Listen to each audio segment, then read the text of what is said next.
Last lecture में हम पढ़ रहे थे हाइड्रोलिक्स एंड न्यूमेटिक्स। इंट्रोडक्शन कर रहे थे अपन, और इंट्रोडक्शन के अंदर अपन ने लास्ट में किया था कि जो फ्लूइड मैकेनिक्स होता है वो कितने टाइप का होता है, कितनी ब्रांचेस में उसको डिवाइड किया जाता है, स्टैटिक्स, काइनेमेटिक्स और डायनामिक्स। स्टैटिक्स के अंदर सिर्फ स्टेबल फ्लूइड जो रुका हुआ है उसके ऊपर स्टडी करना, उसको कहते हैं स्टैटिक्स।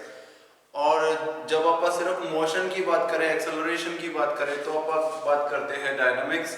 और जब आप स्टडी करें मोशन प्लस फोर्सेस जो उसको मोशन को बनाने में यूज हो रही हैं, उनके बारे में भी स्टडी करें तो आप पढ़ रहे होते हैं डायनामिक्स। ठीक है। नेक्स्ट वर्ड आता है हाइड्रोलिक्स, जो कि बहुत ही इंपॉर्टेंट है। हाइड्रोलिक्स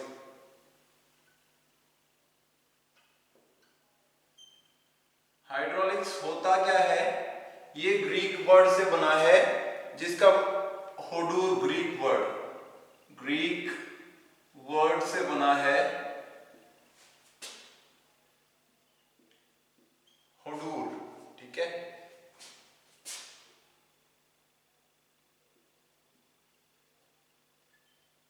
ये वर्ड है ग्रीक वर्ड होडोर, जिसका मतलब होता है वाटर।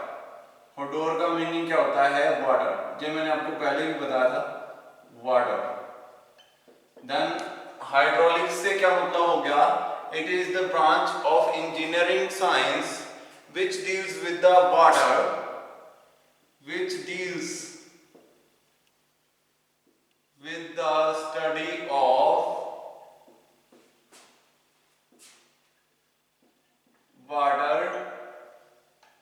वाटर के ऊपर स्टडी करता है ये, either eight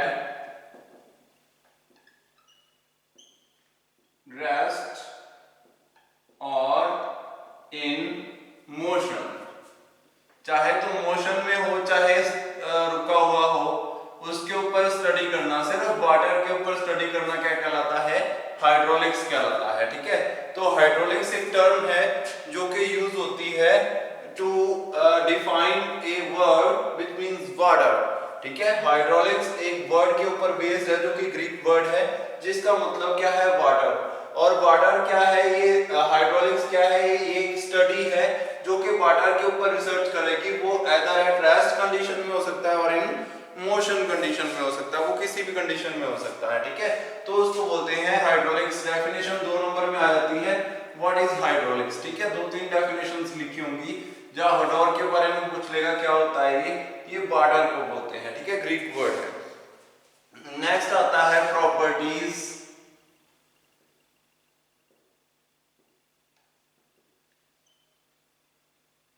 of water, sorry, properties of liquid. Liquids सारे ही हो गए। ठीक है। सारे लिक्विड्स के अंदर जो भी प्रॉपर्टीज होती हैं वो आप पढ़ेंगे। ठीक है। लिक्विड लिख सकते हो यहाँ पे, लिक्विड की जगह पे आप फ्लूइड भी लिख सकते हैं। लिक्विड तो सिर्फ एक तरीके के हो गए फ्लूइड्स, फ्लूइड के अंदर सारे फ्लूइड्स आ गए। ठीक है। तो फ्लूइड लिखूंगा मैं यहाँ पे, प्रॉपर्टीज ऑफ फ्लूइड्स। ठीक है। फ्लूइड्स की प्रॉपर्टीज कौन कौन सी होती हैं? बहुत ही इंपॉर्टेंट टर्म्स आएंगे, अब जितनी भी आएंगी इसके ऊपर न्यूमेरिकल आते हैं। न्यूमेरिकल 2-2 नंबर के हो सकते हैं, वो शॉर्ट उसमें भी आ जाते हैं। कई बार पेपर के अंदर शॉर्ट आंसर टाइप क्वेश्चन अगर आपको आते हैं तो उसके अंदर भी वो पूछ सकता है। ठीक है। तो सबसे पहली प्रॉपर्टी अपन देख लेते हैं। सबसे पहले है वेट डेंसिटी। Weight density. जब डेंसिटी की बात आई, डेंसिटी होती है संघनता, कितना गाढ़ापन है, मतलब कि कितना वो जो फ्लूइड है वो पर यूनिट किसी चीज में भी आ रहा है। ठीक है।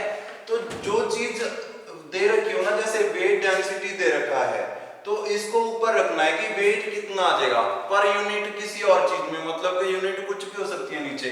ठीक है। एक यूनिट एरिया, एक यूनिट वॉल्यूम, एक यूनिट मास के अंदर जो चीज यहाँ पे लिखी होगी वेट डेंसिटी, तो वेट डेंसिटी का मतलब है कि एक वेट जो है एक यूनिट वॉल्यूम में कितना आ जाएगा, कितना वेट पर यूनिट वॉल्यूम के अंदर आ जाएगा। तो इट इज द रेशियो, या इसको बोलते हैं स्पेसिफिक वेट। स्पेसिफिक वेट मतलब कि डिफाइंड वेट, कि इतना ही आएगा, ठीक है। तो डेफिनेशन क्या बनेगी, it is the ratio of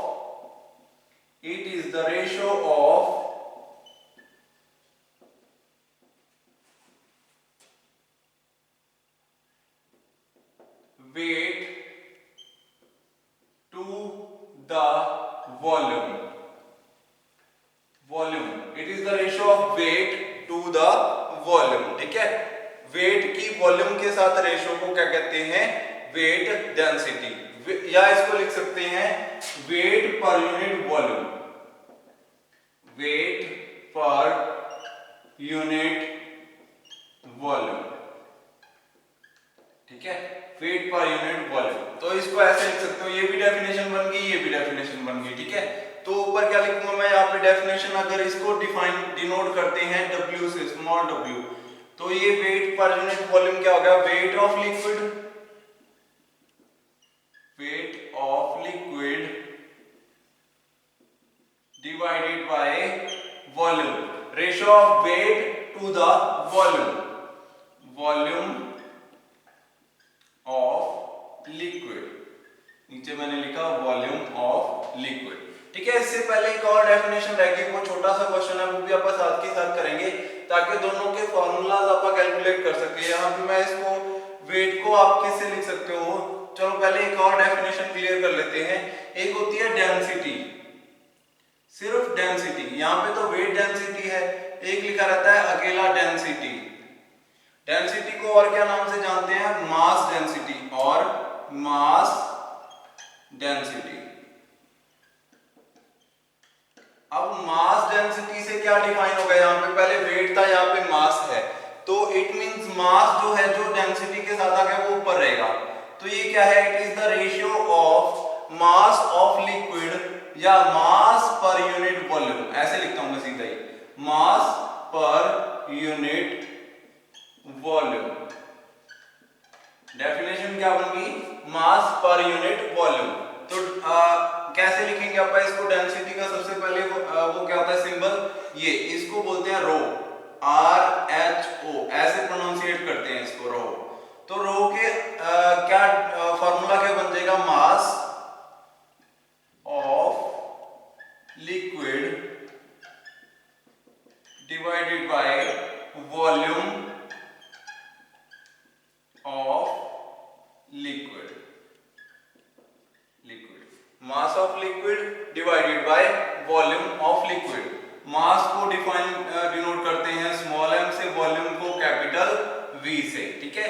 यहाँ पे weight of liquid divided by volume of liquid, weight density को W से डिफाइन करते हैं। तो अब वेट ऑफ लिक्विड का मतलब क्या होता है, वेट कैसे आप बनाते हैं किसी चीज का, देखो 1 किलोग्राम 1 kg आप कोई चीज लेते हो, ठीक है, उसको किसी चीज के ऊपर रखते हो, वो एक न्यूटन फोर्स उसके ऊपर लगाता है, ठीक है, जहाँ कुछ भी न्यूटन्स में फोर्स लगाता है, वो कितने भी न्यूटन हो सकता है, ठीक है। तो जो न्यूटन फोर्स कैसे बनी, वो ड्यू टू ग्रेविटी बनी, मतलब कि टोटल मास जो मेरा है, मेरा खुद का मास जो है वो क्या है, स्टैंडर्ड है, उसको आप चेंज नहीं कर सकते। लेकिन जब मैं अर्थ के ऊपर चलता हूँ तो अर्थ की ग्रेविटी मेरे ऊपर फोर्स लगाती है, तो वो मास जो मेरा है उसको अपनी ओर खींचती है, वो क्या बन जाती है, एक फोर्स बन जाती है। वो फोर्स क्या कहलाती है, वेट। मेरे मास को जब धरती ने अपनी ओर खींचा तो एक फोर्स बन गई, उस फोर्स को आप क्या कहते हैं, वेट कहते हैं।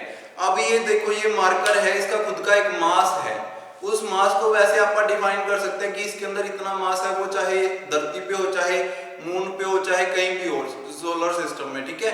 तो वो जो मास है वो उतना ही रहेगा। लेकिन जब आप धरती के ऊपर होते हो तो ये मार्कर नीचे की ओर जाता है हमेशा, ठीक है, नीचे की ओर, वो नीचे की ओर जाना चाहता है, क्योंकि इसके मास के ऊपर ग्रेविटी जो है वो असर डाल रही है, ठीक है। तो उस ग्रेविटी के कारण जो इसका मास था वो एक फोर्स बन गया है, वो फोर्स क्या कहलाती है, वेट कहलाता है। इस बॉडी की फोर्स, इस बॉडी के मास के कारण जो फोर्स बनी उसको आप क्या कहते हैं, वेट कहते हैं। तो वेट के अंदर कौन कौन सी चीजें आ गई, एक तो इसका मास आ गया और एक जो ग्रेविटेशनल फोर्स है। तो वेट ऑफ लिक्विड कितना है रहेगा, gravitational force G into mass M, तो mg, ठीक है। तो ये क्या होता है, वेट ऑफ लिक्विड का फॉर्मूला क्या होता है, मास इंटू ग्रेविटी, ये फॉर्मूला रहता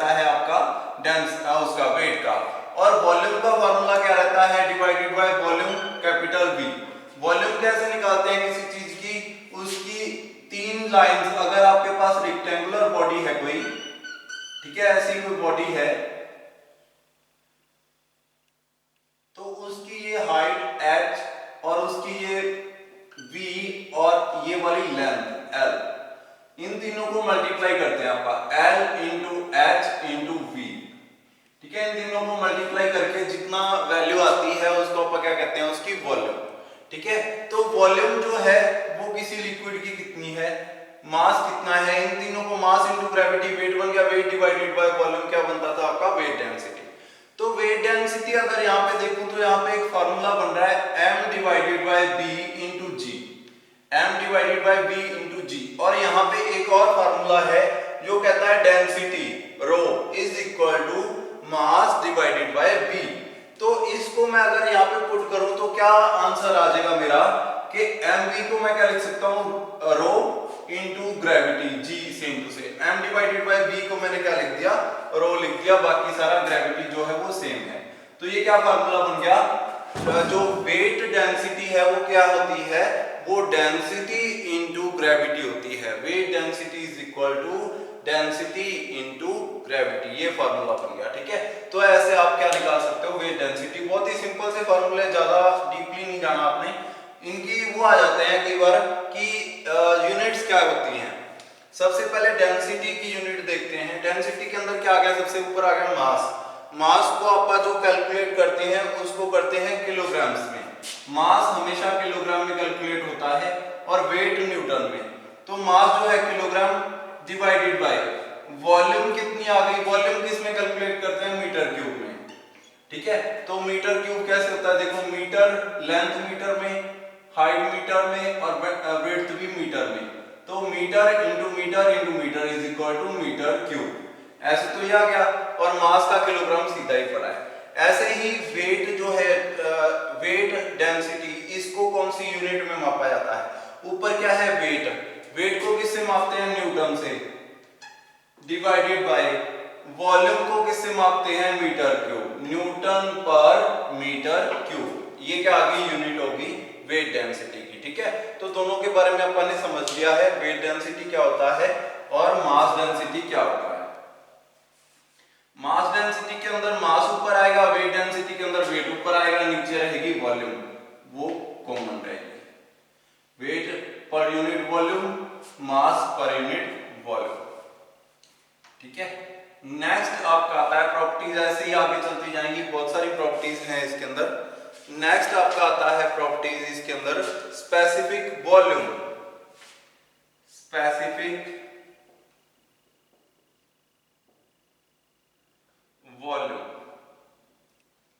अब स्पेसिफिक वॉल्यूम के वॉल्यूम को स्पेसिफाई करना है कि इतनी वॉल्यूम आएगी किस चीज में, मतलब कि कुछ भी हो सकता है, एक बीकर हो सकता है, बीकर तो वॉल्यूम है ही उसकी तो। लेकिन अगर मैं कहूं कि 1 किलोग्राम फ्लूइड इसके अंदर आ जाएगा, ठीक है, ये क्या होगी, स्पेसिफिक वॉल्यूम हो गई। ठीक है, कि 1 किलोग्राम उसका मास हो गया, वो इस कंटेनर के अंदर आ जाएगा, तो इट मींस उसकी स्पेसिफिक वॉल्यूम है कि 1 किलोग्राम अगर होगा तो वो इतनी कंटेनर में ही आएगा। ठीक है, ये हो गया स्पेसिफिकेशन करना उसकी वॉल्यूम की। ठीक है, तो ये क्या होता है, इसका फार्मूला होता है वॉल्यूम पर यूनिट मास, वॉल्यूम पर यूनिट मास। मास को किससे मापते हैं, किलोग्राम से, और वॉल्यूम को मीटर क्यूब से। ठीक है, तो इसको डिनोट करते हैं आपका v से, स्मॉल v से डिनोट करते हैं स्पेसिफिक वॉल्यूम को। इसका मतलब क्या होता है, वॉल्यूम ऑफ, लिख देता हूं मैं, volume of liquid, sorry fluid लिखते हैं आप हमेशा, फ्लूइड पर यूनिट मास, तो मास ऑफ फ्लूइड, नीचे आएगा मास ऑफ फ्लूइड। ठीक है, अब volume of fluid divided by mass of fluid, volume को किससे डिनोट करते हैं, कैपिटल V से, और मास को किससे, m से। ठीक है, अब ध्यान दो, यहाँ पे छोटी सी बात है, वॉल्यूम को किससे उसका क्या होता है, वॉल्यूम को मापते हैं मीटर क्यूब में, तो यहाँ पे लिखूंगा मीटर क्यूब, यूनिट होगी उसकी मीटर क्यूब, और मास को किलोग्राम, मीटर क्यूब पर किलोग्राम। मतलब कि 1 किलोग्राम अगर मैंने दूध लिया तो वो इतने कंटेनर में आ जाएगा, 1 लीटर कंटेनर में आ जाएगा। 1 किलोग्राम दूध 1 लीटर कंटेनर में आ जाएगा। लीटर वॉल्यूम है, जो किलोग्राम है उसका मास है, किलोग्राम दूध है, लीटर मतलब के वॉल्यूम लीटर में आ जाएगा, इट मींस वो स्पेसिफिक वॉल्यूम होगी उसकी, ठीक है। अगर वो आ सकता है 1 लीटर में, 1 लीटर में आ सकता है अगर 1 किलोग्राम दूध, तो अपन कहते हैं कि 1 किलोग्राम दूध 1 लीटर में आ जाएगा, ये होगी उसकी स्पेसिफिक वॉल्यूम की, इतनी वॉल्यूम है उसकी। अगर 2 किलोग्राम दूध लेंगे तो अपने को 2 लीटर चाहिए फिर, ठीक है, ताकि उसको अपन कंटेन कर सकें। तो ये होती है स्पेसिफिक वॉल्यूम, ठीक है। नेक्स्ट आपका आता है स्पेसिफिक ग्रेविटी। स्पेसिफिक ग्रेविटी,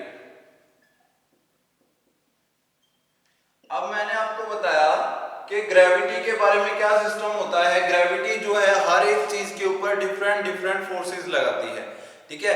अगर आप कोई हैवी बॉडी रखते हो, ज्यादा मास है, आयरन है, ठीक है, 1 किलोग्राम आयरन और 1 किलोग्राम रुई रखोगे तो नीचे फेंकोगे तो दोनों को बराबर स्पीड से जाना चाहिए, लेकिन जो आयरन है वो जल्दी नीचे पहुंचेगी और जो आपकी रुई है, वो कपास है, वो धीरे से पहुंचेगी नीचे, ठीक है।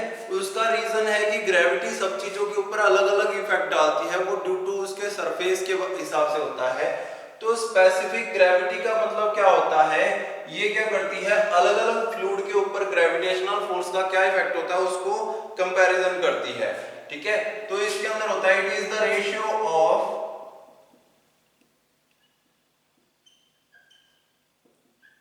अब ये समझने वाला टॉपिक है, बहुत ही इंपॉर्टेंट है। It is the ratio of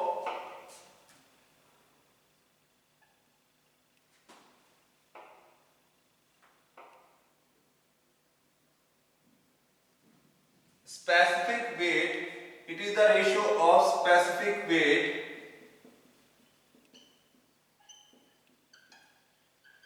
of liquid to the specific weight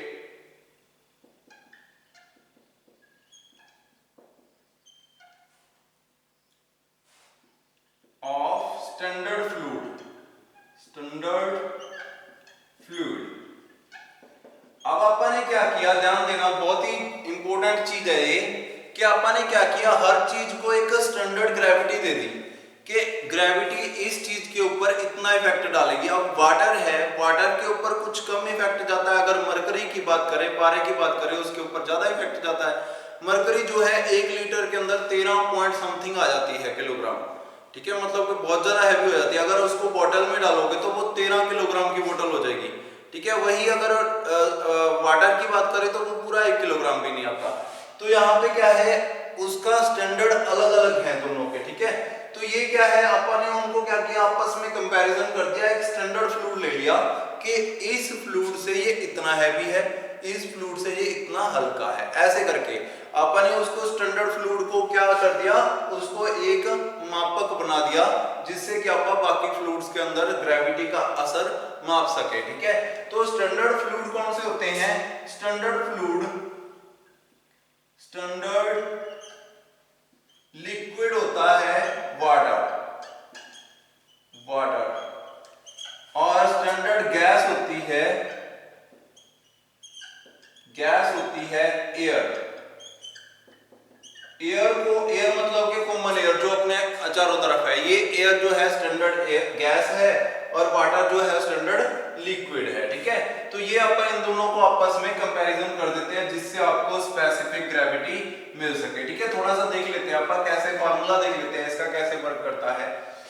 तो क्या लिखूं मैं यहाँ पे, स्पेसिफिक ग्रेविटी, जिसको अपन डिनोट करते हैं S, capital S, specific gravity for liquids, for liquid.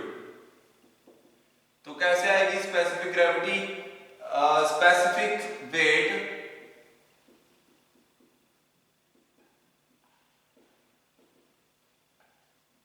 Of liquid, जिसके बारे में अपन ने रिसर्च करनी है, डिवाइडेड बाय स्पेसिफिक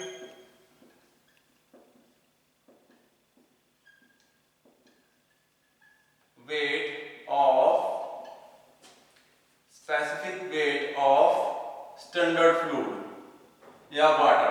अपन ने वाटर, जब लिक्विड की बात करी तो स्टैंडर्ड लिक्विड कौन सा होता है, चीज है। अगर आप यहाँ पे एयर की बात करते तो आप लिखते हैं स्पेसिफिक वेट ऑफ जो गैस है जिसका बारे में रिसर्च करना है, और कंपैरिजन करते हैं उसका स्पेसिफिक वेट ऑफ एयर के साथ उसका कंपैरिजन कर देते हैं, ठीक है।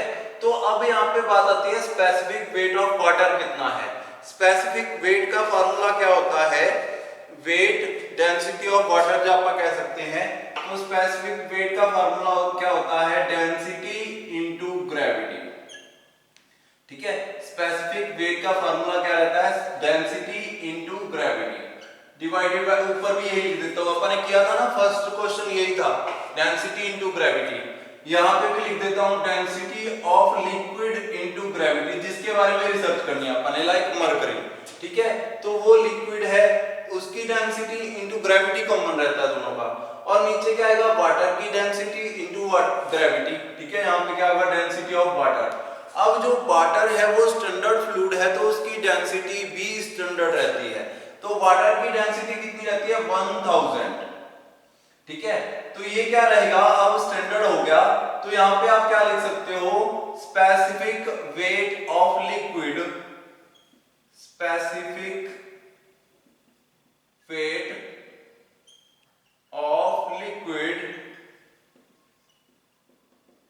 डिवाइडेड बाय, यहां पे क्या लिख सकता हूं मैं, 1000 इंटू 9.81, ग्रेविटी जो होती है वो भी स्टैंडर्ड रहती है 9.81, is equal to as specific weight. ये दो फार्मूलाज बन गए इससे, ठीक है।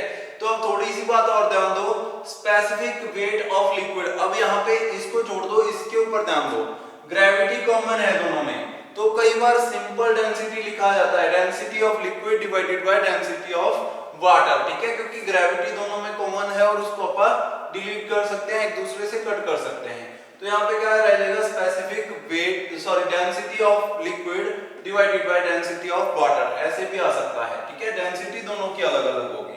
अब ध्यान दो यहाँ पे क्या, मेरे कहने का मतलब क्या था, मरकरी का जो स्पेसिफिक ग्रेविटी होती है वो होती है 13.6, ठीक है। आपको क्वेश्चन ऐसे आता है कि मरकरी की स्पेसिफिक ग्रेविटी है 13.6,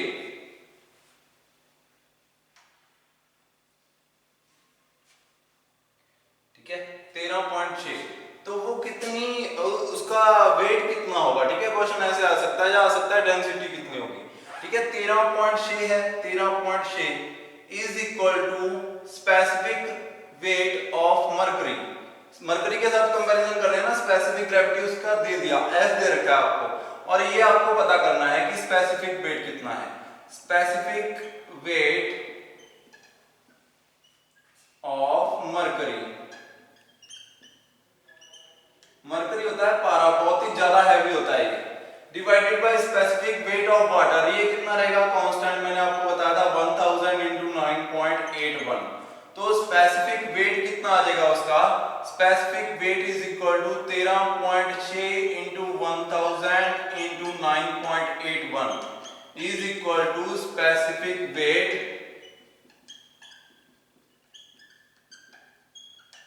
ऑफ मरकरी, ठीक है। ऐसे आप निकाल सकते हो। तो यहां से ये कितना आ जाएगा, 9.81 जो है उसको कॉमन से डिवाइड भी कर सकते हैं, अगर आपको स्पेसिफिक वेट पूछ लिया तो यही आएगा जितना इन तीनों को मल्टीप्लाई करके आएगा।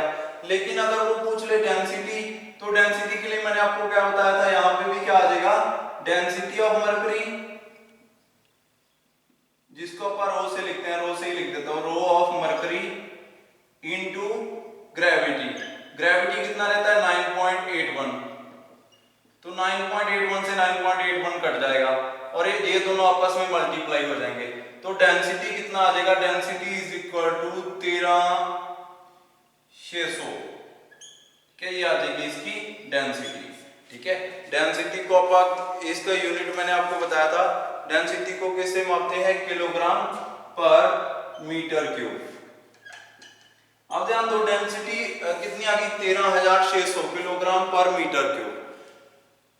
इससे क्या पता चल रहा है कि 1 मीटर क्यूब, अगर आपकी जो टंकी होती है ना, छत की टंकी, अगर आप उसको मापो तो अगर वो 1 मीटर क्यूब होगी तो उसके अंदर 13,600 किलोग्राम जो है मरकरी फिल हो सकती है, 13,600। बहुत ही ज्यादा हैवी हो गई। लेकिन अगर वाटर उसके अंदर डालें तो कितना रहेगा 1000 किलोग्राम। वाटर की डेंसिटी कितनी है 1000 और इसकी डेंसिटी कितनी आ गई 13600। यहाँ पे 1000 है, वहां पे वो 13600 है। अगर 1000 लीटर जिसको मैं कहूं कि 1 metre into 1 metre into 1 metre तो कितना हो गया, जितना एरिया बन गया वो उसके अंदर अगर आप वाटर फिल करें तो वो 1000 किलोग्राम फिल होगा, 1000 किलोग्राम। अगर उसकी जगह पे मरकरी फिल कर दे तो वो कितनी होगी 13600 किलोग्राम फिल हो जाएगी, जो कि बहुत ही ज्यादा हैवी है। ठीक है, ऐसे आप निकाल सकते हो अलग अलग चीजें से, स्पेसिफिक ग्रेविटी से बहुत इंपॉर्टेंट है। बाकी प्रॉपर्टीज अपन नेक्स्ट लेक्चर के अंदर करेंगे। आज के लिए इतना ही, थैंक यू।